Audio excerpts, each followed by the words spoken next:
vendredi 5 juillet. Mon nom est Martin Simon, Simon avec un C. Et il me fait plaisir de vous souhaiter la bienvenue à un autre épisode du F1 Podcast. Pour vous aujourd'hui, c'est votre guide pour le Grand Prix de Grande-Bretagne qui se tiendra à Silverstone au cours du week-end. Alors, durant les prochaines minutes, je vais vous donner les différentes informations qui sont nécessaires afin que vous puissiez profiter pleinement de votre week-end de course. On va y aller des différentes améliorations qui ont été apportées par les écuries et caractéristiques du circuit.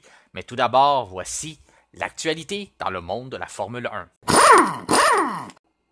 Tout d'abord, dans l'actualité, on débute avec Aston Martin qui pourrait bien avoir frappé un grand coup cette semaine. Pourquoi je vous dis ça? C'est qu'on a embauché un nouveau PDG, Andy Cowell, qui succédera à Martin Whitmarsh. Pourquoi est-ce que c'est un grand coup? C'est parce que la spécialité d'Andy Cowell, c'est le développement des groupes motopropulseurs. Il a roulé sa bosse depuis déjà un certain temps dans le sport, notamment chez Cosworth, ensuite avec BMW Motorsport. Mais ses plus grands accomplissements sont survenus lorsqu'il a rejoint Mercedes, et on se rappellera, c'est lui qui était derrière aussi le tournant des groupes motopropulseurs pour l'électrification. Donc on a décidé d'aller avec le volet hybride, et j'ai pas besoin de vous dire que ça a été un sacré succès du côté de Mercedes. Ça a pris pratiquement 10 ans avant que les autres écuries puissent rattraper la technologie qu'on avait réussi à apporter. Pourquoi que le clan Lawrence Stroll aurait été tenté d'aller chercher un gars comme ça? Non seulement pour son expérience, mais aussi le fait qu'on va commencer à développer notre propre moteur en collaboration avec Honda au cours des prochaines saisons pour se préparer pour 2026. Donc, on a déjà entamé le travail. Il va y avoir du travail de recrutement qui va y avoir là, dans les prochaines semaines, les prochains mois. Honda a besoin de réengager du personnel. On en a laissé beaucoup partir lorsqu'on a décidé de se retirer de la Formule 1, et on a ces employés-là ont quitté pour d'autres compagnies, mais surtout chez Red Bull. Donc, c'est Red Bull Technology qui sera associé à Ford en 2026, donc nous on a gardé énormément d'employés. Donc on doit un peu repartir à zéro, là, entre parenthèses. C'est sûr qu'on a déjà une certaine base, mais le fait d'aller chercher un gars comme Cowell, ça va aider notamment à avoir de l'expérience, à venir harmoniser ce projet-là, donc d'avoir un groupe motopropulseur qui va venir vraiment se jumeler au développement de la voiture, mais aussi c'est d'aller chercher du personnel clé, donc de faire du recrutement. Cowell va apporter une crédibilité à ce projet-là. Honda a déjà des accomplissements en F1, notamment dans les années 90, aussi les championnats plus récents avec Red Bull, mais de réussir à aller chercher un gars qui a eu ce succès-là avec Mercedes, et qui a bâti une crédibilité dans le sport. Donc ça vient vraiment ça vient apporter un autre atout au clan de Lawrence Stroll. Donc, une très, très bonne décision, je pense. C'est sûr que c'est le temps qui va nous dire. Mais à première vue, là, c'est de l'expérience, c'est toutes ces connaissances-là, donc il va être capable d'ajouter à ce groupe-là. Donc, moi, je pense que c'est une très, très bonne nouvelle a priori. Ça reste à voir, mais c'est encore là, on voit que Lawrence Stroll veut tout faire pour gagner. On négocie aussi peut-être pour aller chercher un gars comme Adrian Newey qui a toujours pas annoncé où il va poursuivre sa carrière, ou si il va poursuivre sa carrière en Formule 1. Donc c'est sûr que quand on ajoute du personnel comme ça et des personnes qui ont autant d'expérience, qui ont une notoriété comme M. Cowell, bien c'est sûr que ça vient un peu aider à montrer notre sérieux et à aller recruter d'autres personnes, et surtout des personnes de la trempe d'un gars comme Adrian Newey. Le film de Brad Pitt, on en entend parler depuis déjà un certain temps. La Formule 1 s'en va à Hollywood. Le tournage qui a déjà quelques scènes pratiquement même complétées. On avait l'année dernière à Silverstone, on avait monopolisé une partie des paddocks pour être capable de tourner des scènes en même temps qu'on était là pour faire le Grand Prix de la saison dernière. On a annoncé la sortie qui devrait être à l'été 2025, mais on a aussi annoncé le titre. Le titre sera F1. Donc, cherchez pas plus loin que ça. On avait avancé plusieurs noms avant, des noms d'écuries, des choses comme ça. Mais finalement, ça va être tout simplement F1. C'est une grosse nouvelle parce que c'est même un pari risqué. Si le film ne fonctionne pas, on a l'emblème de marque du sport automobile F1 qui va être attaché à ce film-là. Mais de l'autre côté, si on frappe un grand coup, ça va être une grosse publicité. Ça va générer non seulement de l'attention chez les partisans, mais aussi dans les gens qui sont complètement des néophytes du sport, mais des passionnés de cinéma, des fans de Brad Pitt.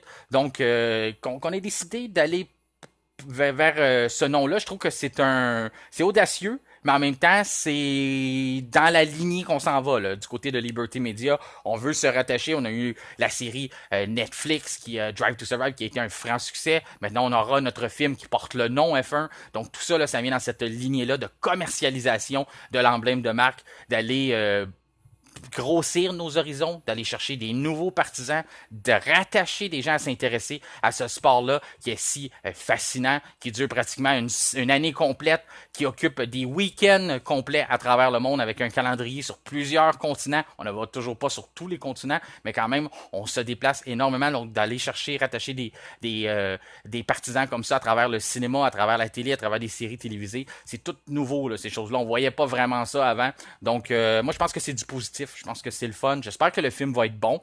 Même s'il n'est pas, ben, il y en a certains qui vont l'apprécier, je suis persuadé. Peut-être que les puristes, ça va les déranger un peu plus. On a déjà eu des commentaires de certaines personnes, dont des pilotes qui disent que peut-être que ça pourra pas fonctionner parce qu'on peut pas reproduire ce qui se passe en course vraiment dans un film, ça va paraître un peu fake. Il y en a d'autres qui disent que non, ça risque d'être bon. Donc c'est le temps, ça aussi, qui va nous dire, ben, du moins c'est une bonne nouvelle. Là, c'est au moins on a un titre à voir. Puis c'est sûr que par curiosité, c'est un film que je vais vouloir voir dès sa sortie. Ça va être une sortie en salle, même si c'est Apple qui est derrière de ça. Donc on peut déjà prévoir que une fois qu'il aura fait son temps au cinéma, ben, il sera disponible sur la plateforme de streaming qui est Apple TV. Autre nouvelle, on vous en parlait depuis déjà longtemps, c'était plus vraiment rendu un secret, on attendait que la confirmation, on en a parlé dans plusieurs épisodes des podcasts, notamment on vous avait fait une publication sur Facebook le 25 juin dernier pour vous dire que ça s'en venait, qu'on allait annoncer, le tout allait être confirmé lors du Grand Prix de Silverstone. Eh bien on en est là, jeudi on a sorti la nouvelle, c'est Az qui fera confiance au jeune Oliver Burman à compter de la saison prochaine. Donc, il viendra combler au départ de Nico Hülkenberg qui quittera pour le projet F1 Audi. Donc, il aura une année quand même chez Sauber la saison prochaine. Eh bien, Oliver Burman, pour ceux qui ne s'en rappellent pas, bien c'est lui qui avait remplacé Carlos Sainz à bord d'une Ferrari au Grand Prix d'Arabie Saoudite. Il avait très bien fait.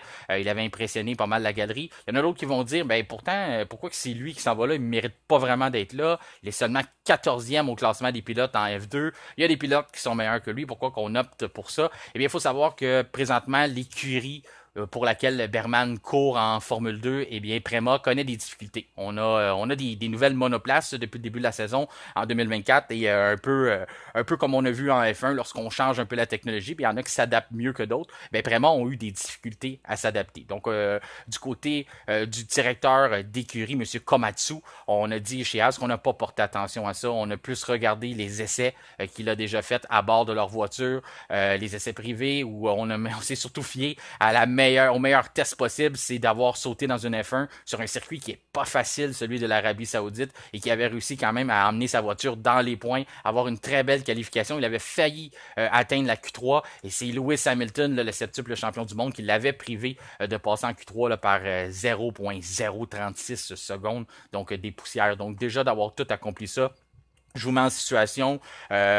Certains vont dire, ouais, mais c'était une Ferrari, là, ça sera pas pareil dans une Haas, mais pensez-vous qu'un pilote qui est déjà en Formule 1, du genre un Logan Sargent, aurait pu placer sa Ferrari en 7e place au Grand Prix d'Arabie Saoudite si on lui en avait donné la chance? Permettez-moi d'en douter. Je pense que poser la question, c'est y répondre. Si vous pensez qu'il aurait pu placer sa voiture là, ben c'est votre choix. Ben moi, je partage pas cette opinion-là. Fait que pour ces raisons-là, je pense que Berman mérite sa place en F1.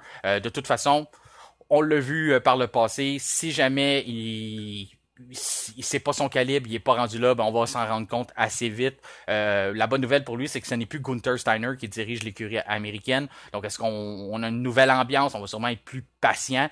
Puis ça reste à la base que c'est un pilote Ferrari. Ferrari a eu peur de le perdre parce que c'est sûr que là, le monde entier l'a découvert avec sa présence lorsqu'il a été appelé là, pour remplacer Sainz. Tout le monde s'en est rendu compte. On est dans une saison un peu spéciale. On en parle depuis le début de la saison, comme quoi que qu'il y avait 14 postes de disponibles lorsqu'on a entamé la saison 2024 pour la saison 2025. Donc, il y a des postes à combler. Donc, est-ce que du côté de Ferrari, on a senti un peu la soupe chaude de dire, oh là, on vient de montrer notre talent, un de nos jeunes talents à tout le monde. Est-ce qu'on va le perdre si on lui donne pas un siège assez rapide? Donc, on lui a fait de la place On a un partenariat avec l'écurie Haas, un peu comme dans le temps, là, c'est un peu pour nous rappeler, lorsque Charles Leclerc avait fait ses débuts, il avait été prêté à l'écurie Alfa Romeo avant d'être rappelé pour la Scuderia. Donc c'est un peu le même plan qu'on va faire avec Berman. Est-ce qu'il va se rendre? Est-ce qu'il va avoir sa promotion? Ben, c'est pas tous les pilotes qui se rendent chez Ferrari, mais c'est un début. On va être capable de l'avoir à l'œil, de l'évaluer et aussi de continuer à le développer et qu'il prenne de l'expérience. On a déjà sécurisé 2 pilotes pour un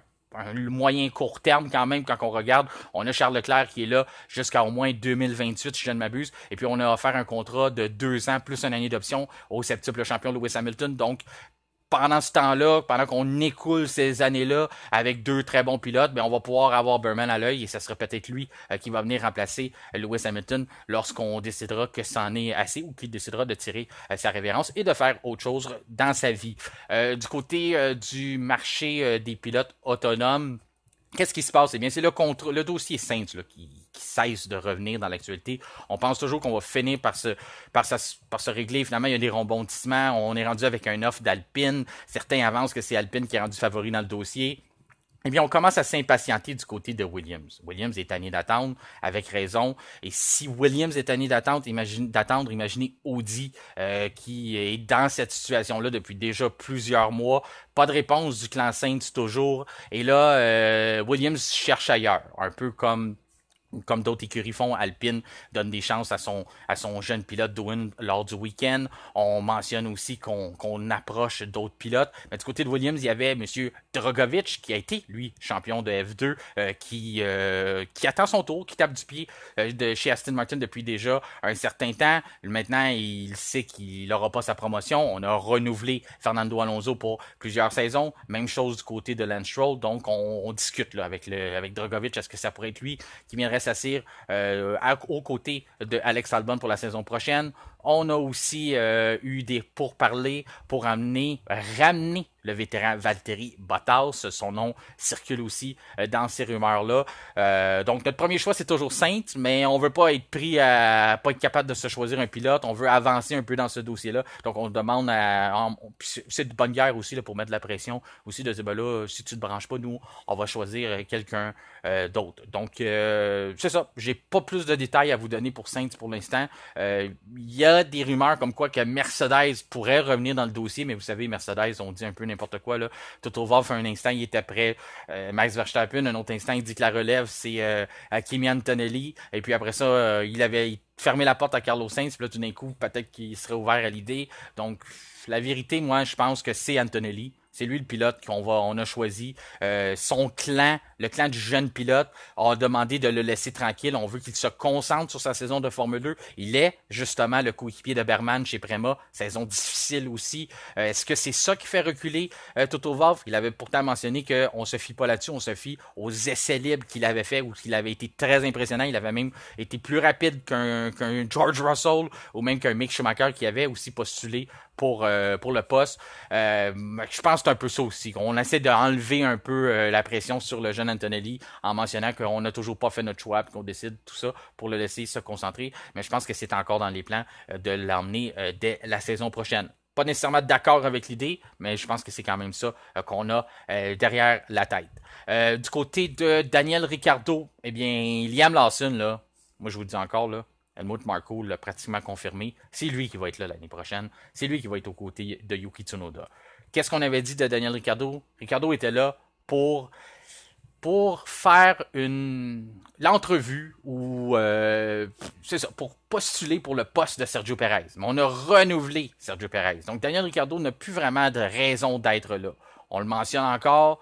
C'est supposé être une écurie de développement du côté de Racing Bull. On veut développer des jeunes pilotes, on veut préparer la relève chez l'écurie principale autrichienne Red Bull. Donc c'est pour ça, c'est la raison d'être de ces volants-là en F1. La raison qu'on place Ricciardo, c'était un plan de secours. Mais là, pour l'instant, le fait qu'on a décidé de poursuivre avec le Mexicain, Daniel Ricciardo n'a plus vraiment sa place. Mais, selon les dires, il aurait toujours sa place parce que c'est pas un secret. Sergio Perez connaît énormément de difficultés depuis quelques Grands Prix. Donc, on pourrait toujours décider de peut-être le placer puis de dire à Daniel Ricciardo, vas-y. Sauf que Daniel Ricciardo doit être exceptionnel parce que pour l'instant, seulement 3 fois, il a terminé dans les points depuis son retour. Donc, il a disputé 18 Grands Prix depuis qu'on a décidé de le ramener en Formule 1. Et seulement 3 fois, il a réussi à finir dans les points. Vous allez me dire, il n'y a pas toujours la meilleure voiture. Je suis d'accord, sauf que 3 fois, c'est pas beaucoup. Est-ce que c'est vraiment une solution pour régler les problèmes de Sergio Perez qui dort? On ne sait pas. Ça reste à voir. Il y a une chose qui est sûre, c'est que Daniel Ricciardo est sur du temps emprunté présentement chez Racing Bulls. Donc, il ne va pas avoir une autre saison. Soit il impressionne grandement, il se trouve un boulot chez Red Bull en remplacement de Sergio Perez, qui est de moins en moins probable. On ne sait jamais, tout peut arriver, mais c'est très peu probable. Ou il continue d'impressionner pour se trouver un poste ailleurs, parce que je pense que ça prendrait vraiment un miracle et plusieurs podiums pour qu'on décide de le conserver dans son poste actuel. Dans les autres nouvelles, eh bien, qu'il faut avoir à l'œil, eh bien, c'est la pénalité de Pierre Gasly. On a changé son groupe motopropulseur des composantes sur le moteur pour le week-end qui s'en vient à Silverstone. Donc, ce que ça fait, c'est qu'il va s'élancer du fond de grille. On a, c'est une situation là qu'il faut surveiller. On a Max Verstappen aussi, que lui n'a toujours pas été pénalisé, mais il a un moteur, là, pour ceux qui se rappellent, à Montréal, on avait eu des difficultés lors des séances d'essai libre. On avait été obligé de retirer un moteur flambant neuf qu'on avait mis dans sa monoplace pour le Grand Prix au Canada, un circuit moteur. À ce moment-là, on avait décidé de ne pas prendre de chance. On dit on y va avec du neuf, puis ça fonctionnait pas. On avait des problèmes avec le système de récupération d'énergie. Donc, on l'a retiré et on avait remis l'ancien.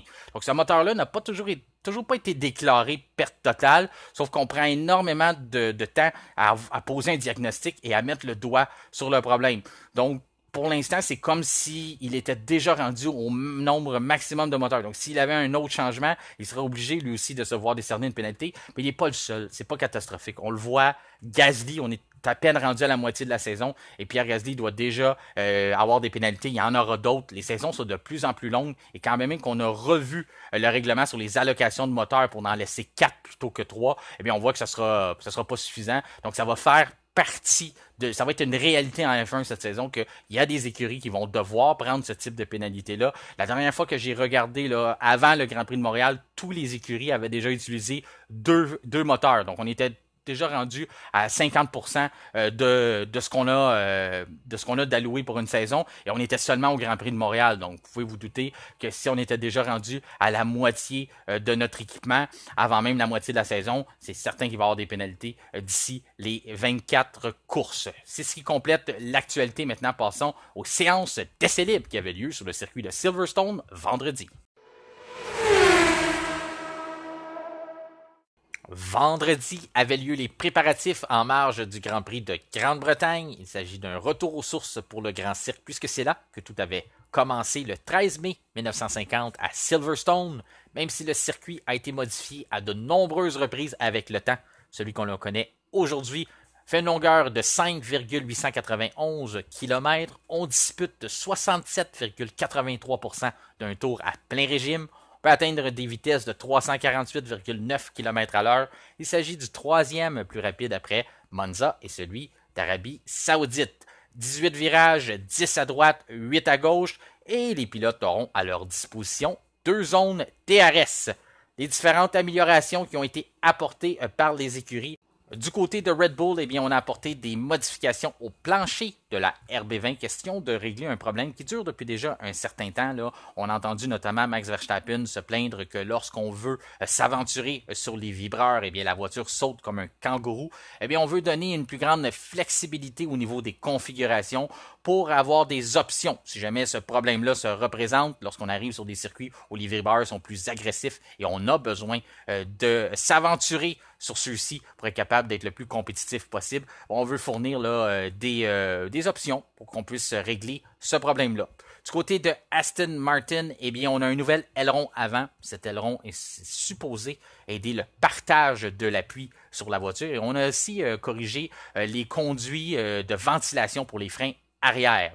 Ceux qui ont les plus grosses améliorations pour le week-end, eh bien, c'est l'écurie américaine Az. Az a un nouveau système de radiateur. On a aussi des nouvelles entrées. On a aussi changé le plancher. On a des nouveaux diffuseurs. On a aussi un nouveau couvert pour le moteur arrière. Donc, c'est très, très majeur du côté de Az. Donc, ça va être à surveiller. On les a déjà vus un peu dans les essais libres. On avait eu un bon week-end en Autriche aussi. Donc, on tente de continuer à construire là-dessus. Donc, ça va être à surveiller. C'est positif. C'est une écurie qui progresse depuis le début de l'année. Ils ne sont plus à l'arrière du peloton. On a aussi, ça tombe à point là, parce qu'on va perdre du temps de développement. On a déjà perdu ce temps-là le 1er juillet. Donc, d'avoir ces améliorations-là pour être sûr de survivre à la poussée qui risque d'arriver là, au cours des prochaines semaines, prochains mois, des écuries qui sont à l'arrière de nous. Donc, conserver notre place et peut-être en gagner un peu. On a Racing Bulls qui semble un peu se chercher depuis un certain temps.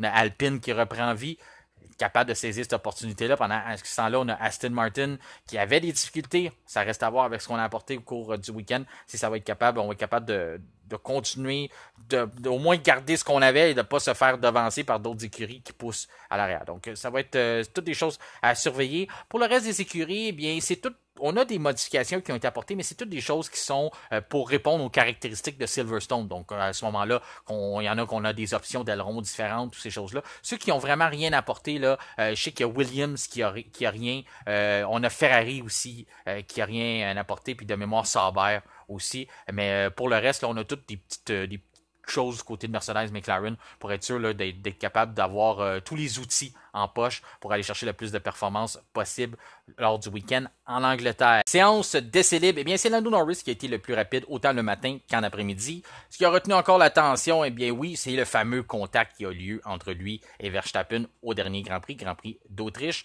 Si c'est réglé pour les deux pilotes, mais ça ne semble pas être réglé pour les écuries. On s'échange, il y a eu guerre de mots entre Christian Horner, Zak Brown, PDG de McLaren, et Andreas Stella, directeur de l'écurie. On ne s'entend toujours pas sur ce qui s'est passé. Mais du côté de Norris, lui, il dit « s'attend pas à des excuses de Verstappen, il n'a pas à s'excuser puisque c'était de la bonne course. » Donc, il respecte le style de Verstappen, même si au début, ses commentaires à chaud sur l'adrénaline, il regrette un peu, il dit « je suis allé un peu trop loin là, de demander des excuses, tout ça. » Il dit « il a revu la situation, on en a parlé, tout est réglé, on met ça derrière nous. » C'est sûr qu'on a déjà vu ça par le passé. C'est réglé jusqu'à la prochaine chicane, mais je crois quand même Norris semblait sincère, là, comme quoi que il n'y en veut pas, puis là, il comprend un peu plus la situation.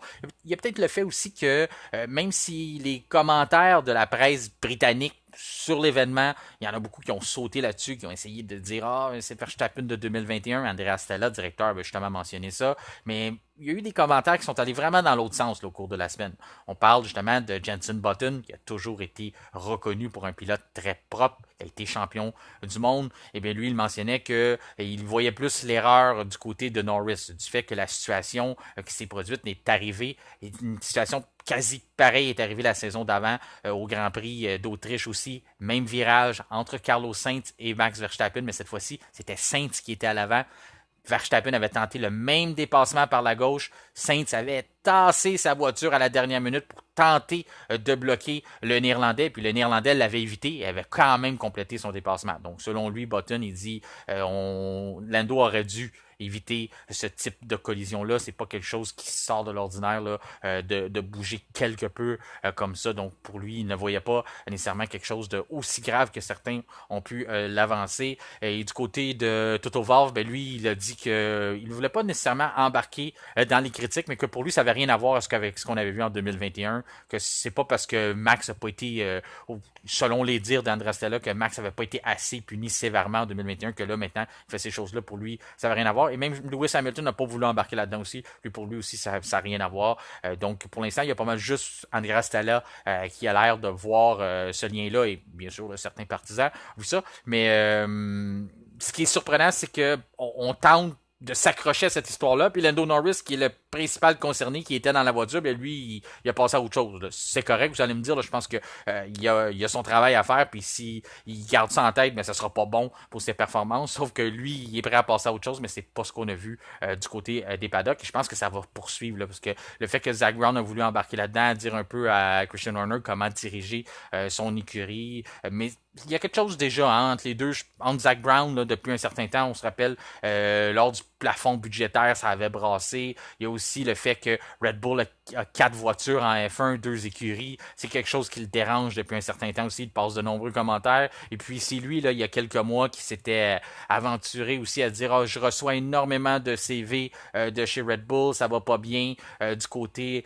de Christian Horner. Puis Horner avait répondu en voulant dire moi, peut-être que ça va pas bien, mais j'ai engagé 200 quelques employés en provenance de chez Mercedes depuis les dernières années qui sont venus travailler dans mon usine moteur. Puis ça, c'était un peu une flèche aussi à Zach Brown, puisque Zach Brown prend un moteur Mercedes, il a son contrat jusqu'à 2030. Là. Donc, si Red Bull réussit à aller voler des employés de la division moteur de Mercedes, eh bien, ça concerne McLaren aussi. Donc, ça, c'était déjà il y a quelques semaines, ces échanges-là, là, quelques mois même.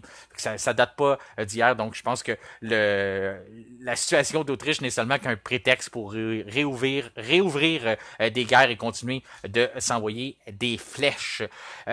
Oui, Norris a été le plus rapide. Il a été bien, les McLaren ont été plus rapides puisqu'il était devant son coéquipier Oscar Piastri. Des gros écarts avec le reste du peloton. Là. Pratiquement, ils étaient seuls, les McLaren. Là. La voiture la plus proche, c'est celle de Sergio Perez. Oui, Sergio Perez, il est encore là. Il est encore en Formule 1. Peut-être que certains ne l'avaient pas vu depuis un certain temps. Il est toujours là. Oui, il conduit toujours une Red Bull. Eh bien, troisième qui a terminé sa journée, mais quand même à 4/10 des McLaren. Tout le monde était pratiquement à une demi-seconde. Donc, il y a quelque chose qui cloche. Est-ce que les McLaren sont vraiment autant dominantes à Silverstone? On sait que le tour est long. Donc, en ce moment-là, que lorsque on s'adonne à aller sur un circuit où que les tours sont longs, ben, tous les écarts qui se creusent sont multipliés. Plus qu'on a de virages, plus qu'on est capable de faire des gains significatifs. Donc, à la fin d'un tour, ben, l'écart est plus grand. Mais je pense pas que c'est seulement ça. Là. Je pense qu'il y a autre chose là-dedans. On a aussi, du côté des écuries, on attendait de la pluie lors de la deuxième séance. Donc, on est sorti très tôt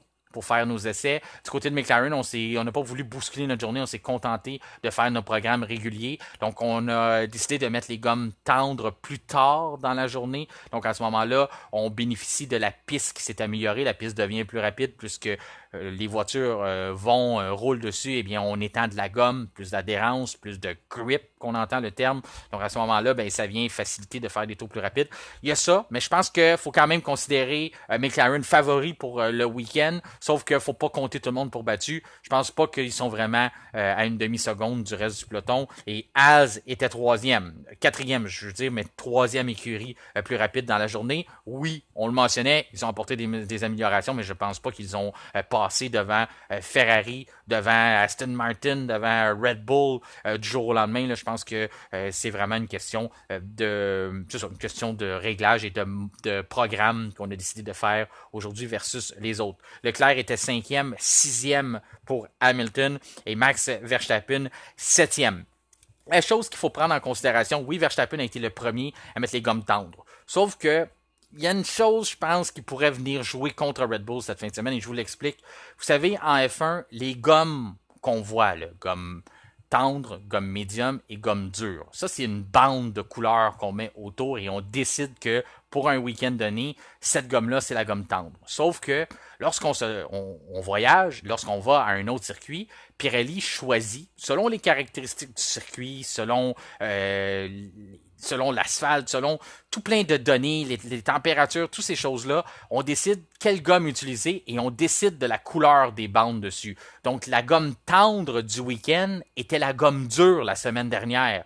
Ça vient jouer en faveur de McLaren. Rappelez-vous que depuis le début de la saison, lorsqu'on met les gommes dures sur la Red Bull, on a de la misère à avoir de la performance. Et c'est tout le contraire du côté de McLaren. McLaren, à Miami notamment, Lando Norris roulait en gomme dure. Aussitôt qu'on a mis ces gommes-là sur la Red Bull de Max Verstappen, il n'a jamais été capable d'aller rechercher Lando Norris. Oui, il avait eu la voiture de sécurité et ainsi de suite, mais normalement, on aurait dû voir cet écart-là être rétréci. C'est jamais arrivé. Depuis le début de la saison, on évite les gommes dures du côté de Red Bull, mais là, c'est la gomme tendre du week-end. Et si on décide d'aller pour la médium, ben on aura une gomme qui sera encore plus dure. Donc, c'est tout ça qu'il faut prendre en perspective pour le week-end. Il y a le fait aussi que oui, Verstappen, la Red Bull fait qu'on ménage beaucoup nos pneus. Donc, on fait pas monter nos gommes avec des excès de température. Alors, lorsqu'on a des gommes plus dures, ben, c'est plus compliqué d'aller chercher générer cette température-là, de trouver la bonne plage pour extraire le plus de performance. C'est ça la problématique. Donc, je pense que ça pourrait jouer. Si on n'a pas de solution du côté de Red Bull, eh bien, encore là, ça pourrait venir jouer dans les mains de McLaren et faire en sorte qu'ils seraient non seulement les favoris, mais pour être ceux qui remportent le Grand Prix du week-end et pourraient même terminer avec un doublé avec Norris et Piastri. Donc, oui, la journée aujourd'hui, je pense que l'écart est beaucoup plus grand. C'est venu fausser la donne. Sauf qu'il y aura probablement un écart et cet écart-là pourrait se jouer justement à la recette des pneus qui a été amenée par Pirelli pour le Grand Prix de Grande-Bretagne. Verstappen, 7e, 8e pour Sainz. Du côté de Stroll, le Canadien, 9e. Traverse quand même des bons moments, Stroll. Même si ça va mal du côté d'Aston Martin, Stroll est plus souvent qu'autrement devant son coéquipier Fernando Alonso. Oui, c'est seulement les essais libres. Il faut prendre ça avec un grain de sel. Sûrement qu'on a des améliorations chez Aston Martin, comme on les mentionnait. Donc, sûrement qu'on a décidé peut-être d'opter vers des réglages différents des deux côtés. C'est peut-être ça. C'est peut-être pas ça aussi. Mais n'empêche que depuis un certain nombre de week-ends, Stroll, on le voit beaucoup plus compétitif par rapport à son coéquipier Fernando Alonso. 10e, Russell, 11e, Alonso, Bottas, 12e, Albon, 13e, 14e pour Gasly, 15e pour Ocon, Tsunoda, 16e, 17e pour Sargent, Joe, 18e, 19e pour Daniel Ricciardo, et 20e pour Kevin Magnussen. Donc, c'est pas mal ce qui résume la journée de vendredi. Qu'est-ce qui se passe au championnat des constructeurs? Eh bien, 64 points d'écart entre Red Bull et McLaren par rapport à l'année dernière. Eh bien, au même moment, après 11 Grands Prix, Red Bull avait un écart de 229 points avec ses plus proches poursuivants. Donc pour les gens là, qui ne sont pas encore convaincus qu'on a le droit à une saison avec une compétition plus relevée, 64 points cette année et 229 points la saison dernière au même moment. Donc oui, on peut en tirer la conclusion que c'est plus serré, du moins au championnat des constructeurs. Pour ce qui est des pilotes, Max Verstappen a 81 points d'écart. Il avait ce même écart la saison dernière, mais après 10 Grands Prix. Cette fois-ci, c'est après 11. Donc, c'est assez semblable pour ce qui est du championnat des pilotes. C'est ce qui conclut notre épisode du vendredi 5 juillet. Notre prochain épisode sera lundi avec notre retour sur le Grand Prix de Grande-Bretagne. D'ici là, je vous invite à nous suivre sur les réseaux sociaux où vous pourrez discuter avec nous tout au long du week-end et envoyer vos prédictions pour le Grand Prix de dimanche. Mon nom est Martin Simon, Simon avec un C. Merci de faire confiance à F1 Podcast et je vous souhaite un excellent week-end de course.